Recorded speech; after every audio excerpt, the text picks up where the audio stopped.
Okay, we are now being recorded. I'm going to turn things over to Officer Rondeau.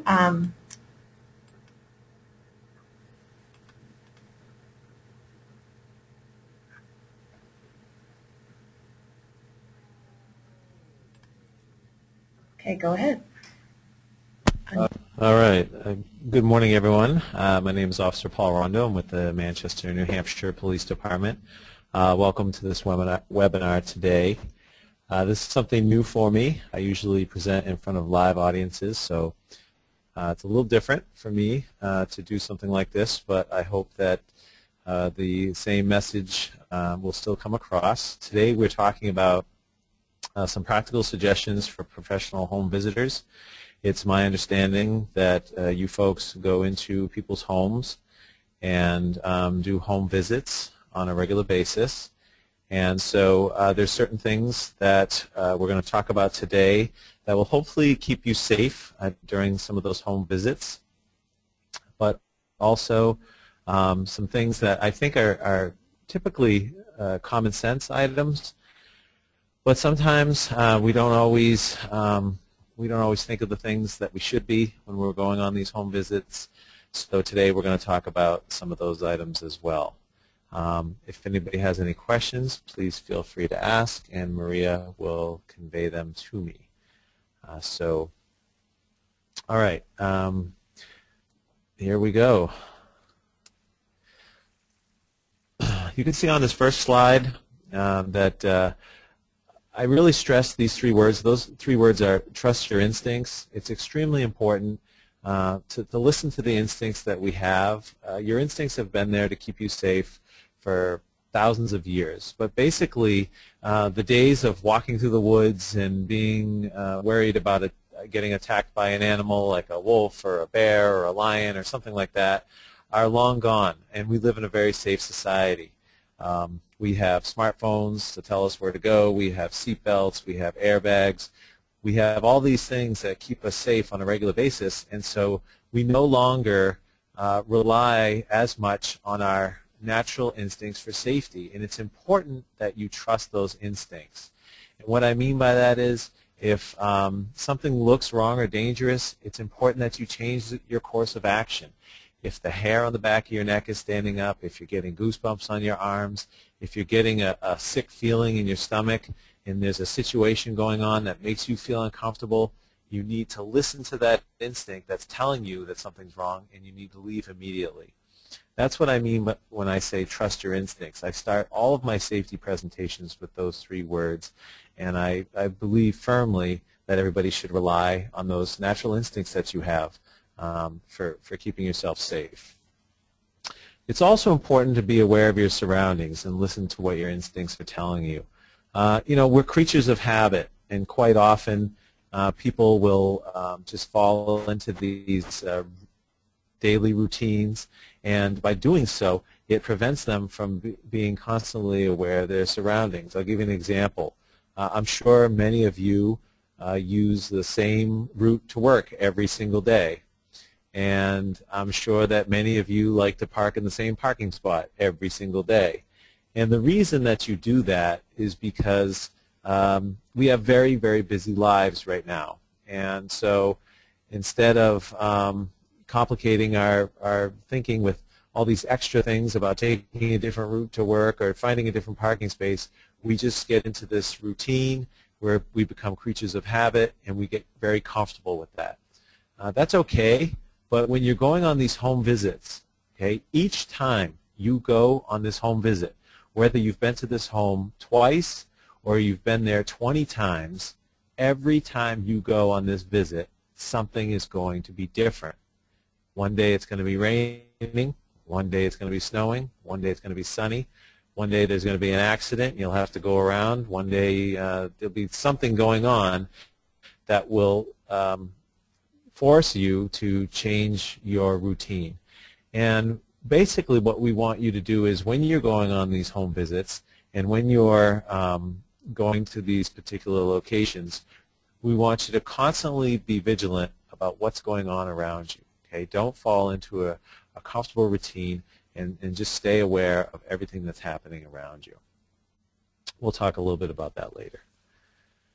Obviously, it's important if you're going on a home visit. I don't necessarily know what the policies are for your particular organization, but if you're going to be going to several home visits a day or even just one a day, it's important that you let somebody know within your office where you're going, whether it be by sending them a schedule via email or sending someone a text message or leaving a schedule with the secretary at the front desk. Whatever your policy is or whatever you're comfortable with, it's important that you always let someone know where you are and where you're going. Before making the first visit, I think that if you have not been to a certain location before, it's important to contact the client prior to the visit and determine what entrance you're going to use and where you're going to park. I don't know how many of you have been to some of these apartment buildings in the city here, but typically you'll go to the front door of an apartment building, you'll knock on it, you'll try to ring the doorbell doesn't work. Whenever you knock, nobody answers, and what really is happening is nobody's answering because they don't use that door on a regular basis. It leads to a hallway that nobody uses, and typically everyone is using the stairway in the back or the back entrance or whatever the case might be. And you're not going to know that unless you make contact with the client or somebody in the client's family prior to the first visit so that you can determine what entrance you should use. And you want to know where to park because you certainly don't want to park there and upset somebody that lives in that area. Our job is to make sure that you guys get there safely, and you don't want to park in Mr. Jones's parking spot, and then he gets all upset and gets angry and starts screaming and yelling and things. So that's good to know. Another thing you may want to ask the client is, are there any dogs? Are there any dogs in their house, or are there any dogs in the neighborhood that could be a problem? If you're going to an apartment building or something, there may be a dog out in the yard that is preventing you from getting to the door. And then touch base with people in your office. Find out if anyone has been to that location or a location near there. And you want to determine if that area has been a problem before and how they resolve it. Okay. The other thing that you can do is you want to familiarize yourself with the residents. If you're going to be visiting at night, you want to familiarize yourself with that area during the day. And when I say nighttime, I'm talking about 4:30 in the afternoon. If you're talking about very early, and you may find yourself going on this home visit. Familiarize yourself with the neighborhood. Do a quick drive around before you go. The other thing that I suggest people do is use Google Earth or Google Street View and kind of get an aerial view of what the location looks like. Are there a lot of alleys? Are there parking spaces? What's going on in that area? And familiarize yourself with it before that first visit so that you're comfortable with that particular part of the city.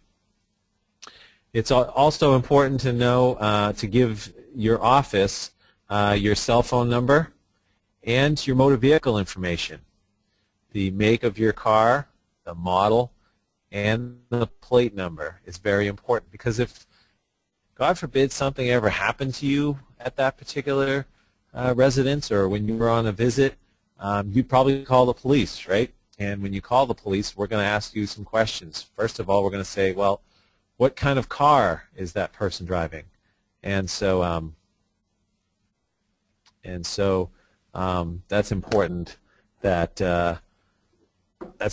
you leave that information, especially the license plate and the make and model of that particular vehicle. So, all right.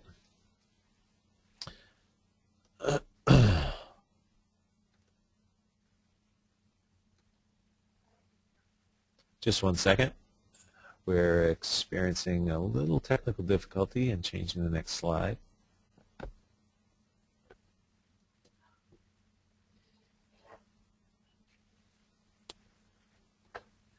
So if everybody could just hold on 1 minute.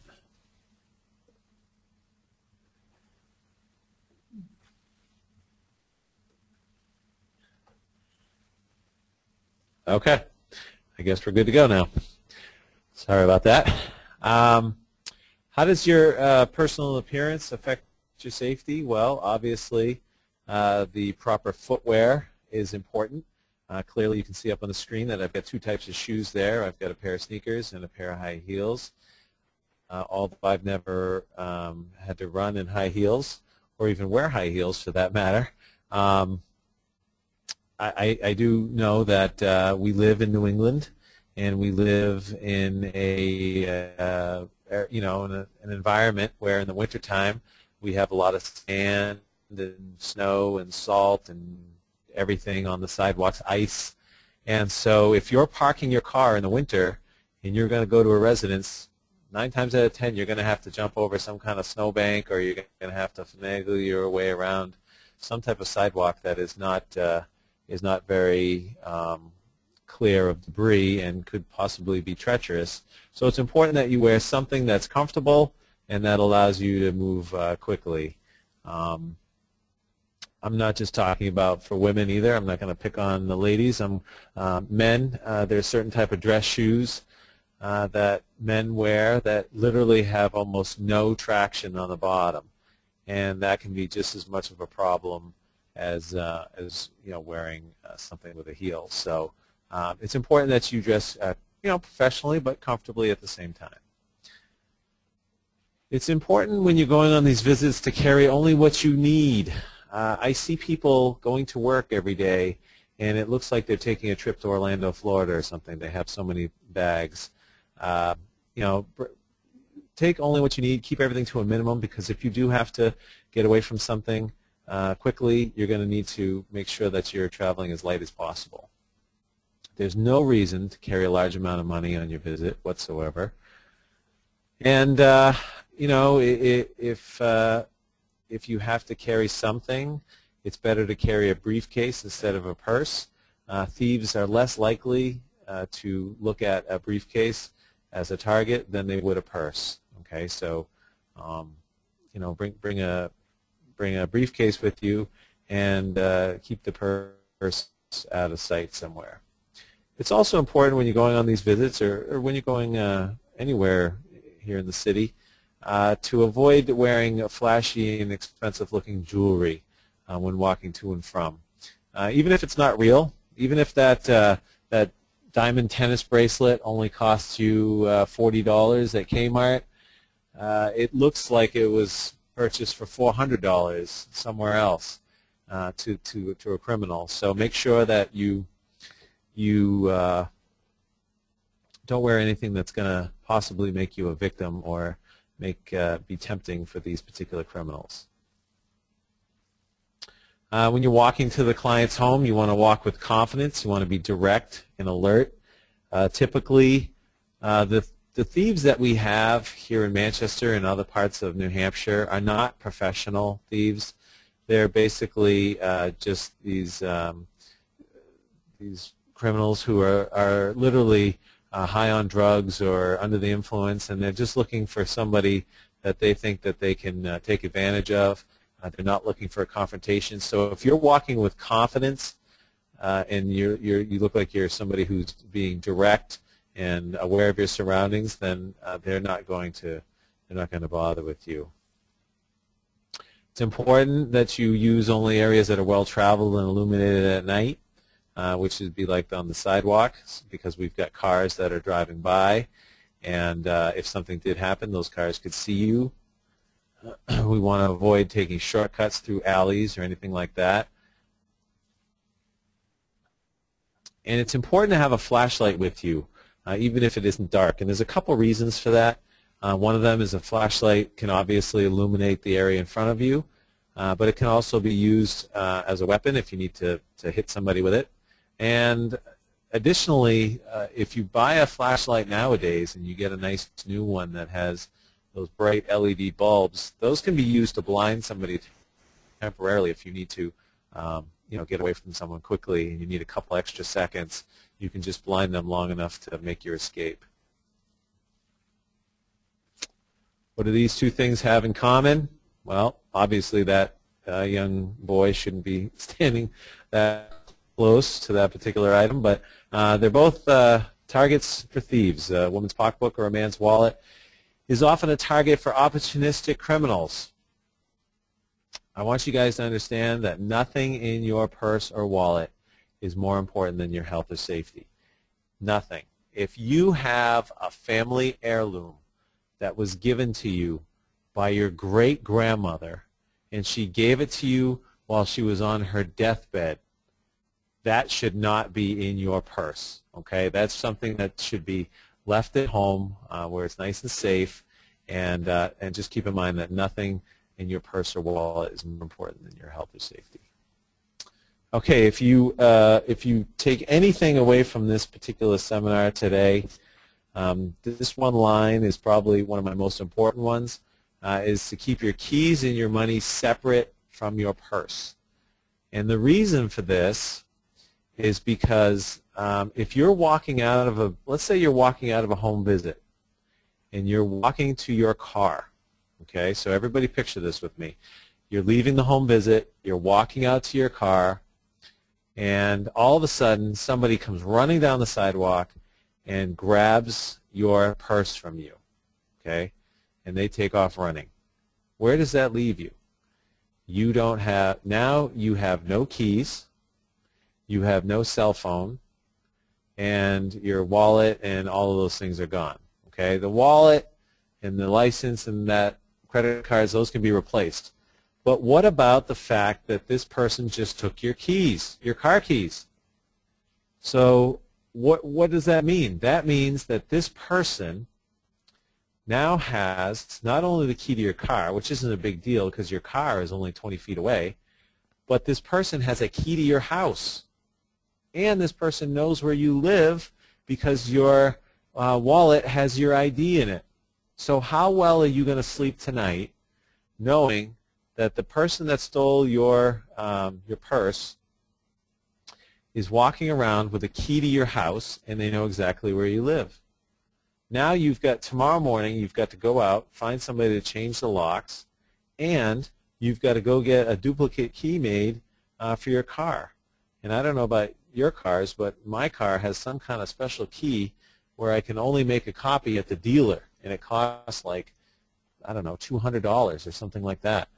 So it's going to cost you about $400 to get the locks changed at your house. So now you're down $600, and you just lost your cell phone too. So it's important when you are walking out of your office, or you're walking out of the mall, or you're walking out of your home visit, make sure your keys are in your hand. The reason for this is because they can be used as a weapon. Your keys can be used as a weapon if you need to. Also, you have a panic button on your keys. You can use that if you need to hit the panic button and draw a lot of attention to your area. Not to mention, it keeps the keys out of the dirtball's hands. And ultimately, that's what we want. We don't want that person to get a hold of your keys. Most of the other things can be replaced, but we want you to be able to get to your car and drive home and have your home safe and sound. And the way we do that is by keeping our keys in our hand. It's also important to make photocopies of credit cards and other important cards in your purse or wallet. Why? Because if you look at your credit card and you turn it around, it says on the back of your credit card, if this card is lost or stolen, please call this number. You won't have that number if it's lost or stolen. It'll be gone. So make some photocopies, and if your credit card does get stolen, you can call the company immediately. All right, so what are some things that we have to watch out for when we are going on that home visit and we're traveling here in the city? I'm not sure exactly what areas you guys are visiting on a regular basis, but whether you're in Concord or Manchester or some other city of a certain size, we have panhandlers out there, and we have people begging for money. We also, here in this particular city, we have prostitutes and drug addicts. Trust me, our prostitutes do not look like the one there on the left, but we do have prostitutes that look like the one on the right. If you are approached while you're on going to your home visit. If you're approached by someone looking for drugs or sex or handouts like money, the first thing you need to do is ignore them. And if you're such a nice person that you can't ignore them, then you need to just be firm but polite and say to them, no thank you, I don't have any. Okay? Typically this will work. If you're firm with the person and just say, no thank you, I don't have any money, they will move on. It's important to keep walking.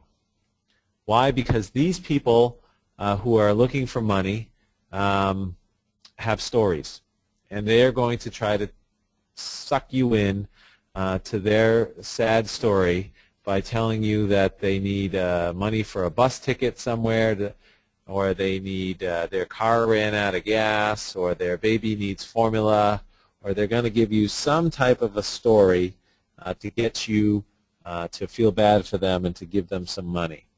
I can honestly tell you that 99% of them are going to use it to go buy either alcohol or drugs. Okay, so you can do what you want, but typically they are not telling you the truth when they're telling you those stories. It's important to report activity to others in your office and to the police. If somebody is approaching you and asking you for money, we do not allow that, and so that's something that the police can address. If somebody is just standing there with a cardboard sign that says that they need money, there's nothing illegal about that. But we do not allow, at least in this particular city, we don't allow people to walk up and panhandle for money, physically panhandle for money. And as I mentioned before, please do not give them money, because honestly, if you're giving them money, then you're enabling them to drink the alcohol or to use the drugs or whatever. And if you give them money today out in front of the place that you did the home visit, guess where they're going to be tomorrow? Same place. And so we don't want to encourage that type of behavior in any way. When it comes to traffic, we do have certain situations where the traffic can be a problem riding in your car. It's important to keep your doors locked at all times. If you feel like you're ever in danger, stay in your car and blow the horn. Make sure you park your car and lock the doors. Even if you are going to be away from your car for 1 minute, it's important to lock the doors, okay? You want to do a quick cursory check around your car when you return. You want to check the back seat before entering the car. And if you are ever followed, do not drive home. This is, I can't stress enough how we do not, if you feel like you're being followed, we do not want to show the person where you live. Okay, so it's important, do not drive home, go to a public place. Now, if I was to ask the audience here to give me an example of a public place that you could go if you were being followed, what would everybody say? Everybody would say the police department. Well, not everybody knows where the police department is in their area, so you should go to some other type of public place like Cumberland Farms, a Walgreens, a 7-Eleven, a CVS, a hospital, a fire station, any place where you see a lot of activity and there's a lot of people, because that's this place that you would be safe at. When you go on this home visit, it's important to keep any valuables that you might have out of sight or in the trunk. If you don't have a trunk, for whatever reason, if you have a wagon or some type of an SUV, have a blanket or something that you can put over some, an item that you might have that looks expensive. We don't want anything tempting to be sitting on the seat that would cause a criminal to want to break the window and enter our car. So remove all temptation from your car and put it in the trunk or put it under a blanket or something like that. If you do have car trouble, the universal sign that you're having car trouble is to raise the hood and use your emergency flashers. But it's important to stay inside the car. We've had people who were broken down the side of the road and they were walking around their car and they got hit by a vehicle that was passing by. The roads are busy places, and you should be, if your car is broken down and you're not in it, you should be off to the side. If somebody offers to help you, tell them, no, you're all set, or you're waiting for the police or a tow truck or something, because honestly, cars are so complicated today, we do not want anybody monkeying around with the engine or trying to jump-start your car or anything like that. Believe it or not, jump-starting the car, if not done properly, can fry the computer, which can cost upwards of $1,000. So we want to make sure that we don't allow anybody to poke around the car like that. Service your car regularly, and if you have car insurance, oftentimes car insurance companies will offer roadside assistance for little or no fee. Now, I know you can always go out and get AAA, and that's fine. If you want to get AAA, that's no problem. But I know that my particular insurance company has roadside assistance, and it's free. It's just part of the service of having insurance with them. And I actually used it just the other day. My daughter had broken down in her car and had a flat tire, and so I called the insurance company. They give you a special number for the helpline, and somebody came out within 20 minutes and fixed the tire, and off she went. So that is a possibility, and you can definitely do that. All right, so safety during the visit. These are some important tips that we want you to remember. Hopefully, nobody's going into buildings like this, but we don't have any like this in Manchester, but they do have them in bigger cities like Boston and things. When you get to the visit, it's important, especially your first time, to observe surroundings. On arrival, be aware of all the entrances and exits, not just in the building itself, but once you get into the apartment or into the room that you're going to be with the client in. You want to make sure that you're cognizant of everything that's around you, especially the entrance and exits. Now, remember we talked about creatures of habit, and you've been to this particular place 5 times, and you know exactly where the entrance and exits are.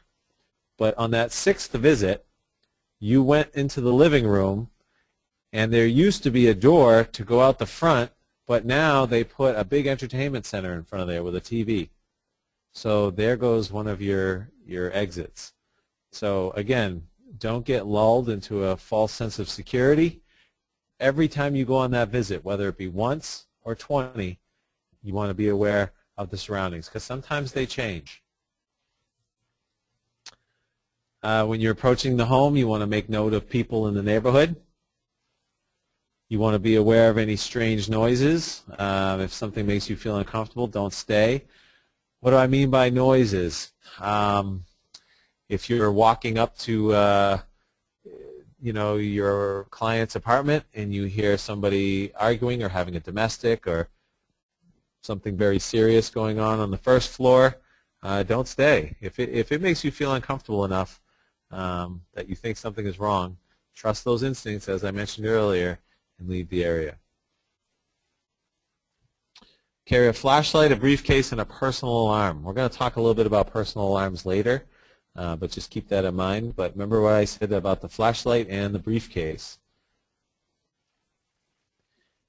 And if you're in the kitchen during your visit, be aware of any potential weapons, such as knives or anything like that. These are weapons that could be used against you, or if there was a situation that erupted, you could potentially grab one of those if you needed to protect yourself, fry pan, anything. So when the kitchen is historically one of the most dangerous places in the house because it has the most potential weapons in it.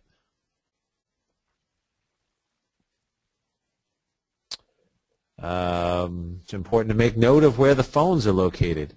Now, 911 can be traced from any landline. So if you pick up a phone in someone's house and it's a landline and you dial 911, it can be traced immediately to the exact location. The problem with that is nowadays cell phones are not as easily traced. But if you do get into a problem and you have to call 911 from your cell phone, what's important to remember is that you call 911 and don't hang up. Even if you just take your phone and you hold it under the table so people can't see you dial it, and you dial 911 and you just leave the line open, that will allow us to trace it. If you dial 911 and then you hang up and terminate the call, it's going to take us like 10 minutes to determine where that call came from. So again, if you have a cell phone and you need to call 911, try to leave the line open. Excuse me. Try to leave the line open so that we can get a good fix on what that location is as soon as possible. It's also important to remember to sit near the door if possible. These are going to be your route to safety. So if you can arrange the visit and sit next to the door or near the door or between the client and the door, that's always going to be your best bet. Okay, so sometimes, depending on what the nature of the visit is, there may be some type of a conflict. There may be a parent or someone that is angry or upset at something. I'm not sure exactly what type of situation you could run into, but oftentimes during certain visits, and I know that you guys are there to help out, but sometimes during visits, a parent could get upset, or someone in the household could be upset about something. So you may have to resolve some conflicts during the visit. And situations might arise where the client or the other person in the home becomes upset. We're going to go over some red flags that could possibly come up prior to a situation getting out of control. So these are going to be what we're going to talk about next is some red flags that could arise during your visit that would cause someone to be upset, and we need to identify those red flags so we can try to help resolve the situation. So some of the red flags are a negative attitude during the visit. Obviously, you may get to know these people, and you may feel comfortable talking with them, and normally they're just in a good disposition, but all of a sudden over the last couple of visits they've developed a negative attitude. If suddenly this outgoing person becomes withdrawn, that's a red flag that something is happening in their life that could be a problem. If they become short-tempered with you or someone else in the household, that's typically a sign that there is an issue going on. Lots of angry talk. What do I mean by angry talk? Just everything that comes out of their mouth has a negative overtone. They are constantly upset, or they're complaining. Aggressive nonverbal behavior. Aggressive nonverbal behavior would be slamming the door, or pushing in a chair really hard, or slamming something down the table. We all know how to pick up on these nonverbal cues, and when somebody is trying to let you know that they're upset, they may do it non-verbally. They may do it with their behavior, their actions, not their words. Oops.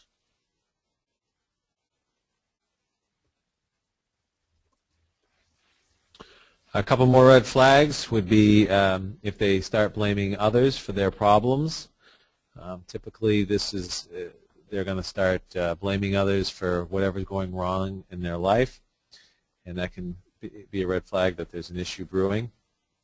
If they start developing strange or abnormal behavior that you're noticing, or if that person is showing signs of substance abuse problems, maybe you can smell alcohol in their breath, or they appear to be a little bit more hyper than usual, or typically you'll notice that their palms may be sweaty, or their face may be flush because they're under the influence of something, or even you can see it in their eyes if their eyes are bloodshot.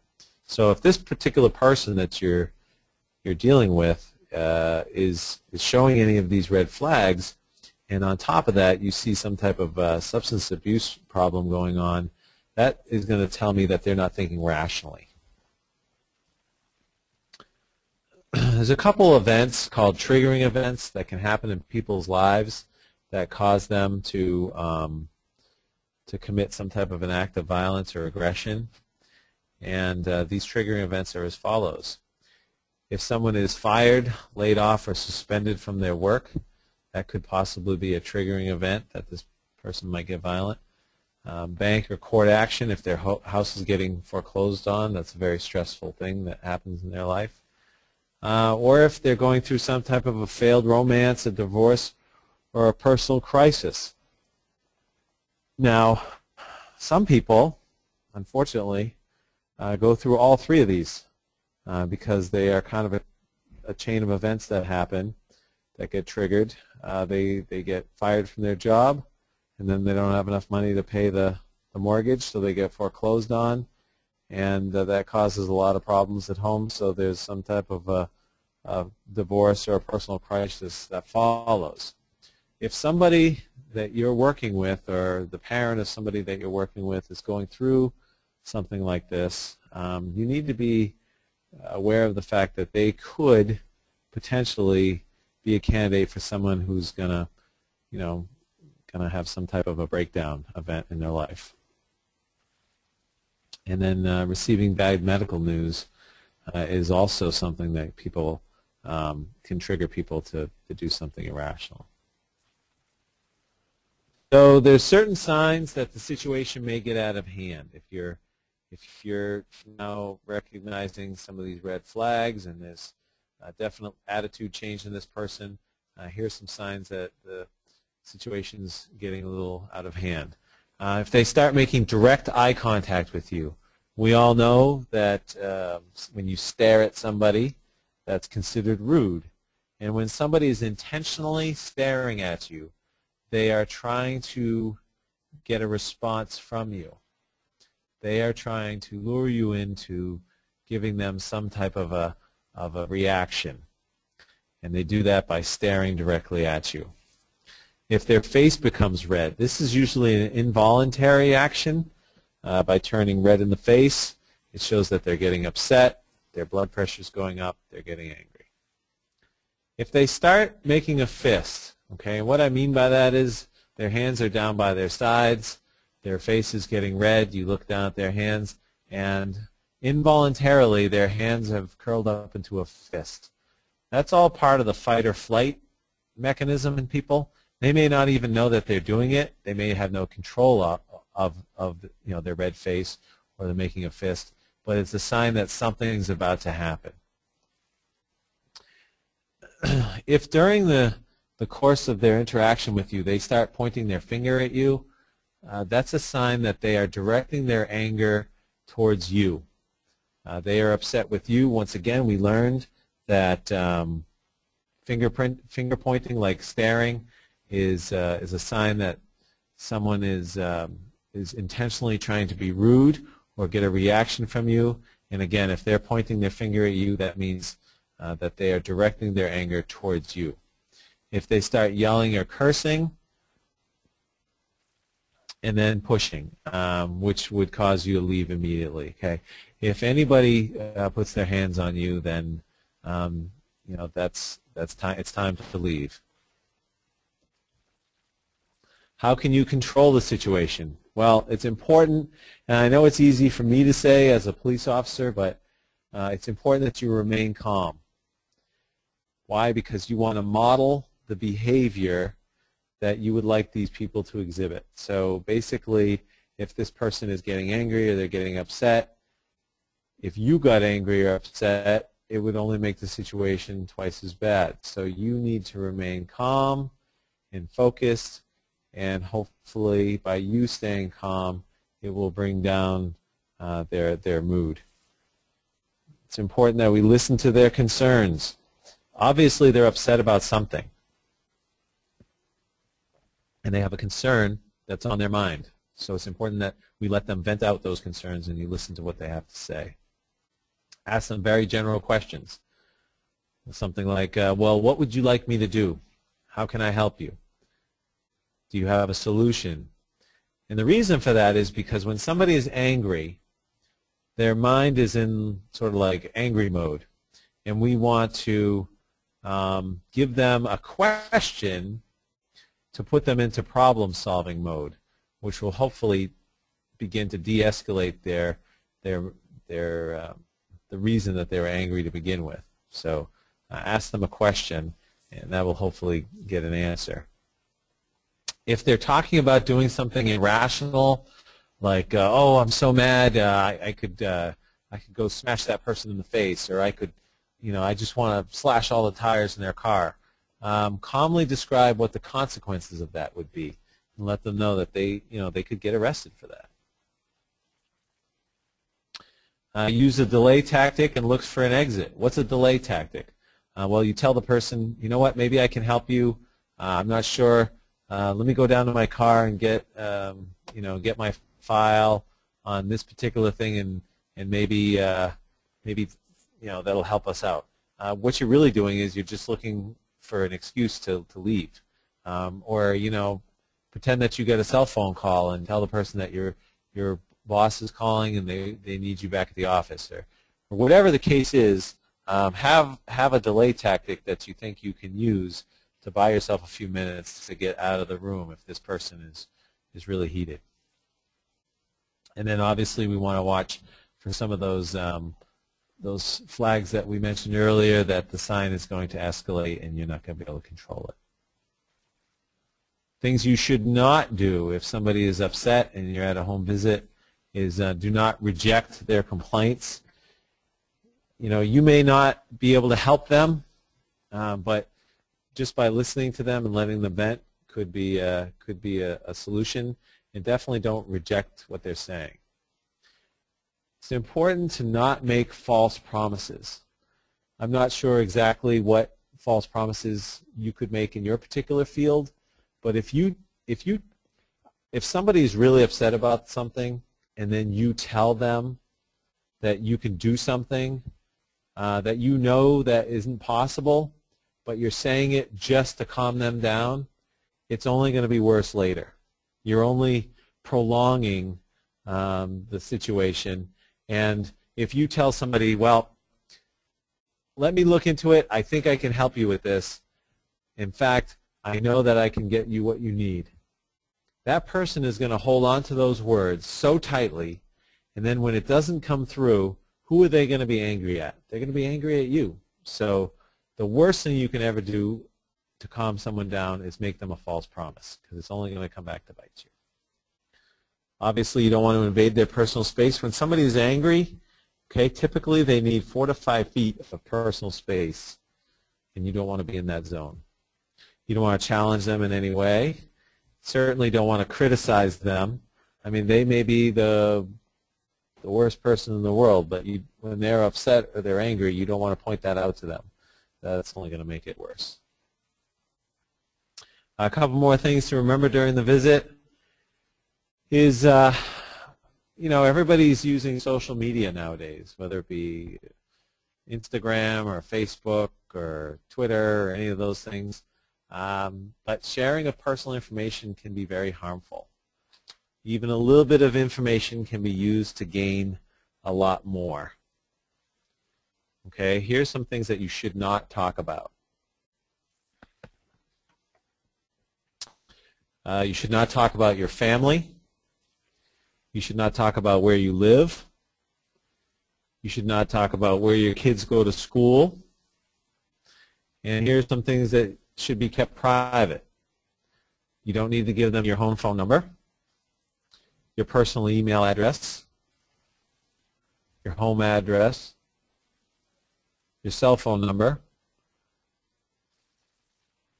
or any other personal information, for example, your spouse's employer or your vacation plans. We certainly don't want to give out information like our vacation plans, because if they do find out where we live, then they're going to know that our house isn't, that nobody's home at the house. So all of those things should be kept private. Okay, there has to be a certain relationship, I understand, with the client, but that has to have some boundaries. And as long as those boundaries are set right from the beginning, I know it's hard to be, to not be social with these people, but you do have to have a couple of boundaries. And guess what? People can use certain websites to gain personal information from you. This one is a very popular one. It's called zabasearch.com, and basically this site can find your address and date of birth. So anybody can look up if they have your name, they can look up your address and your date of birth and all these things. So make sure you write that down, and when we finish with this webinar, you can look up all your friends and find out their date of birth and where they live and all that good stuff. It's kind of scary, all the information that's possible out there. Don't look me up, though. Google. Obviously, Google can be used for everything. It's actually a term now. I Googled that person. But it can also be used to look at your home. In fact, Google Street View is becoming very popular. Remember I mentioned in the beginning of the webinar that you can use that to look at a client's home in their neighborhood and determine if it's safe or not? Well, people can also use that if they have information about you. If you've never been on Google Street View before, you should check it out. You can look right at the front door of your house and see everything there. Facebook and other social network sites. If a client attempts to friend request you, make sure they're not allowed. This can allow them to access all types of personal information. Okay, Facebook settings should be kept private. It's important, if you do have Facebook out there, it's important to know that every once in a while Facebook changes things around and your privacy settings may revert back to open. It happened just recently to my wife where everybody could see everything she posted. So you want to check those intermittently and make sure that it's all kept private. When you're leaving the visit, you want to be aware of your surroundings. Remember we talked about that earlier. If you're being followed, act suspicious. Turn around. Let the person know that you've seen them. They rely on the element of surprise to sneak up on you. And if you've taken that away from them, then they're going to move on to someone else. Go to a public place, as we mentioned earlier. Go to Walgreens, go to a gas station, go anywhere that's public, but don't go home. If you see any other suspicious activity, like vehicles making passes around the block, people attempting to approach children in the neighborhood, groups gathering behind buildings, people selling items from their cars, if you hear suspicious sounds like gunshots or breaking glass, these are all things that should be reported to the police immediately if you see anything or hear anything like that. Okay, we're getting to the end, towards the end of our webinar, and some people probably have questions about personal safety. I know a lot of folks ask me if pepper spray is a good idea, and I do not advocate the use of pepper spray. It's not very effective. I carry pepper spray on my duty belt as a police officer, but I have never used it in 15 years of service, and I don't intend to use it because it honestly causes more problems than it solves. And what happens is people develop a false sense of security when carrying pepper spray, and 9 times out of 10 it doesn't work properly. So it should only be used for self-defense and an attack. You want to obviously avoid windy conditions because it can blow back in your face. And do not keep it in your purse because children can go in there and discharge it like we had here in Manchester a couple of weeks ago. So a lot of people ask me about lethal weapons like guns, knives, and razors. You want to avoid carrying anything like that with you, whether it be on a home visit or anything else, because it can be used against you. And if you're not 100% confident in using an item like that, then it could end up making the situation much worse. During a robbery, you and the robber have something in common. You both want the ordeal to be over with as quickly as possible. And if you can make that happen for them by just giving them the purse or whatever they're looking for, that's great. By introducing a gun into the situation, that's a real problem. Tasers and stun guns are available to purchase, but they are better than pepper spray, but they can still be used against you. You should watch a training video before carrying a taser or feel comfortable having a stun gun. These are personal alarms. Personal alarms are great. You can get them on the internet. They're very high decibel alarms, and they can attach to your keychain. And literally, you just pull the pin, and noise like that. Obviously, I had that one slightly muted. They're usually extremely loud, draw a lot of attention to your area, and are very effective but cannot be used against you. So we advocate the use of personal alarms, and they can be purchased on Amazon for about $10. If you're in a home, keep in mind you can use any type of household item to defend yourself if you had to. We just want you to stay safe. So any of these items listed here can be used to protect you in the home and get away from an attacker. So one last thing to remember as we close the webinar today is that being aware and alert is going to be your best defense at all times. I really thank you for listening to me today. My name is Officer Paul Rondeau, and I appreciate your time. So we have just a couple of minutes left, and I'll just give folks some reminders that you should be receiving an evaluation. If for some reason you don't, you should receive it from GoToWebinar. If for some reason you don't, you will receive one via email from me. Just to let you know about, you should know about these other trainings that are coming up. We have a smoking cessation webinar on May 22nd, a live training about integrating the protective factors into your home visiting work on June 23rd, and stay tuned for we'll be setting dates for 2 other webinars, one on healthy homes and one on domestic violence. And you can stay up to date about all of our trainings by either signing up for our email newsletter or by visiting NewHampshireChildren'sTrust.org trainings. Thank you. I want to thank Officer Rondeau for this experiment. This is our first webinar recording, and we'll be eager to hear from all the participants about whether you felt that this was a useful and effective way to receive this information. So with that, we will sign off, and thank everyone very much for your participation.